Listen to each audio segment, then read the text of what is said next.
আসছি পরের খবরে। চন্দ্রনাথ সিনহার বাড়িতে তল্লাশিতে কি পেল ইডি? সূত্রে খবর, মন্ত্রীর বাড়িতে উদ্ধার বিপুল নগদ টাকা, বাজেয়াপ্ত দুটি মোবাইল ফোন, নিয়োগ সংক্রান্ত নথি বাজেয়াপ্ত করা হয়েছে, এমনটাই সূত্রে খবর। শুক্রবার মন্ত্রী চন্দ্রনাথ সিনহার বাড়িতে প্রায় 14 ঘন্টা তল্লাশি চালায় ইডি এবং তারপরেই বেশ কিছু নথি বাজেয়াপ্ত করা হয়, নগদ টাকা উদ্ধার হয়, সেই দুটি ফোন বাজেয়াপ্ত করা হয়েছে, এমনটাই কিন্তু জানা যাচ্ছে।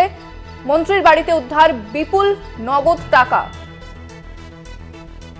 বাজেয়াপ্ত দুটি মোবাইল ফোন, 14 ঘন্টা ধরে তল্লাশি চালানো হয়।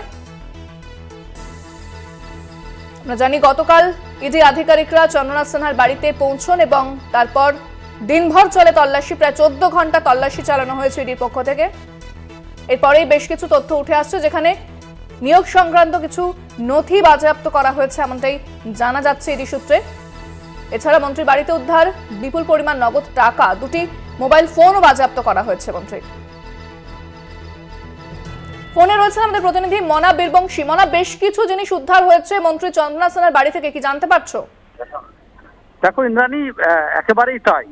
নিঃসন্দেহে দিনের শুরুতেই সবচেয়ে বড় এবং গুরুত্বপূর্ণ খবর, যেটি একটু আগেও আমরা কলকাতা টিভির পর্দায় তুলে ধরছিলাম, সেটি হচ্ছে, তুমি জানো যে ভোটের মুখে মানে লোকসভা নির্বাচন ঘোষণা হয়ে গেছে, বিভিন্ন রাজনৈতিক দলের প্রার্থীরা, নেতারা প্রচারে বেরিয়ে পেরেছেন। ঠিক সেই অবস্থায় বলা যেতে পারে বোলপুরের তৃণমূল বিধায়ক তথা রাজ্যের মন্ত্রী চন্দ্রনাথ সিংহের বাড়ি থেকে নগদ বিপুল টাকা অর্থাৎ ক্যাশ টাকা কিন্তু উদ্ধার করেছে ইডি অভিযান চালিয়ে, এমনটাই কিন্তু আমরা সূত্র মারফত জানতে পারছি।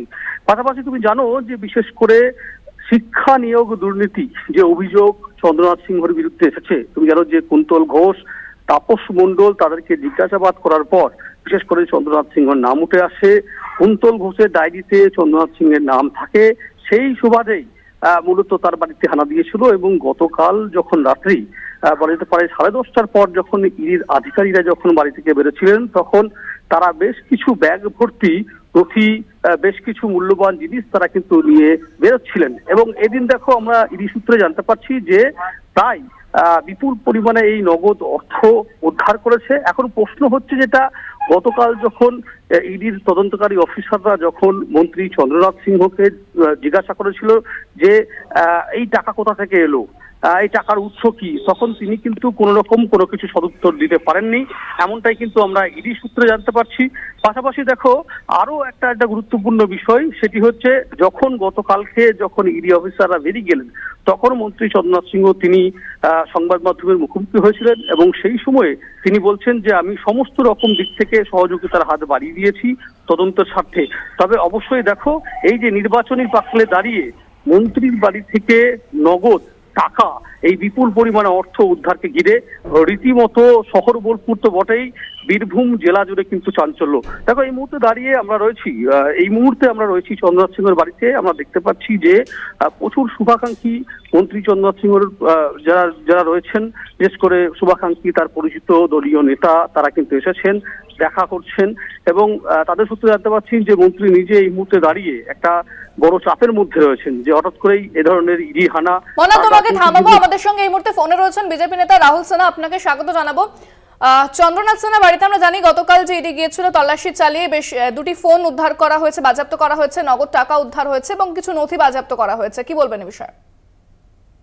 জানা কথা তো, চোরের ঘরে তল্লাশি চালালে জিনিস যে উদ্ধার হবে এটা তো স্বাভাবিক আছে, নইলে এতক্ষণ ধরে চন্দ্রনাথ সিনহার বাড়িতে কেন তল্লাশি চলবে?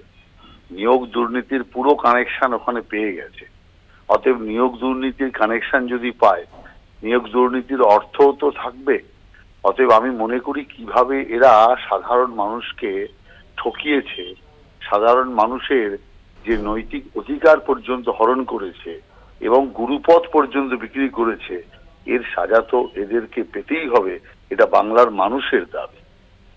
ধন্যবাদ। আমরা কথা বললাম বিজেপি নেতা রাহুল সিনহার সঙ্গে। যে খবরের দিকে নজর রেখেছি, মন্ত্রী চন্দ্রনাথ সিনহার বাড়িতে ইডির 14 ঘন্টা তল্লাশি, তারপরে দুটি ফোন বাজেয়াপ্ত, নগদ টাকা উদ্ধার এবং বেশ কিছু নথি বাজেয়াপ্ত করেছে কেন্দ্রীয় তদন্তকারী সংস্থা, এমনটাই জানা যাচ্ছে। আমি চলে যাব আমাদের প্রতিনিধি মনা বীরবংশীর কাছে। মনা, তুমি যেরকম জানাচ্ছিলে, আমাদের সঙ্গে যোগাযোগ বিচ্ছিন্ন হয়ে গিয়েছে। নিয়োগ সংক্রান্ত নথি বাজেয়াপ্ত করা হয়েছে এমনটাই ইডি সূত্রে খবর।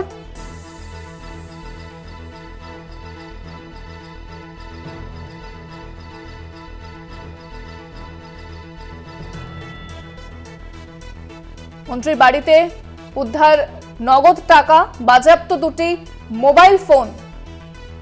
14 ঘন্টা তল্লাশি চালানো হয় মন্ত্রী চন্দ্রনাথ সিনহার বাড়িতে। গতকাল ইডি আধিকারিকরা পৌঁছন এবং তারা দিনভর ম্যারাথন তল্লাশি চালান।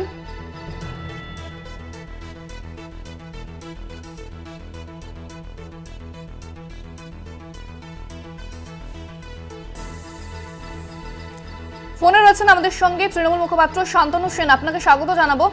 চন্দ্রনাথ সিনহার বাড়ি থেকে বেশ কিছু জিনিস বাজেয়াপ্ত করা হয়েছে, এ বিষয়ে আমরা কথা বলেছিলাম বিজেপির সাথে। তারা জানাচ্ছেন যে মানুষকে ঠকিয়েছেন এই মন্ত্রীরা এবং তাদের বাড়ি থেকে এ ধরনের টাকা উদ্ধার হয়েছে, মানুষ দেখতে পাচ্ছে এই বিষয়ে। দেখুন, নির্বাচন ঘোষণা হয়ে যাওয়ার পর, মডেল কোড অফ কন্ডাক্ট চালু হয়ে যাওয়ার পরেও বিজেপি রাজনৈতিক প্রতিহিংসার কারণে সারা ভারত জুড়ে যেভাবে বিরোধীদেরকে আক্রমণ করছে, এটা জলের মতো পরিষ্কার রাজনৈতিক প্রতিহিংসা পরায়ণতা ছাড়া কিছু না। তারা ভয় পাচ্ছে, তাই বিরোধীদের ভয় দেখাচ্ছে এবং তারা ভাবছে এই করে সমস্ত বিরোধীদের ভয় দেখিয়ে কণ্ঠ রোধ করে দেবে বা জেলে পুরে দেবে, তারপর তারা 543 আসনের মধ্যে 500টা আসনে জিতে দেশ চালায়।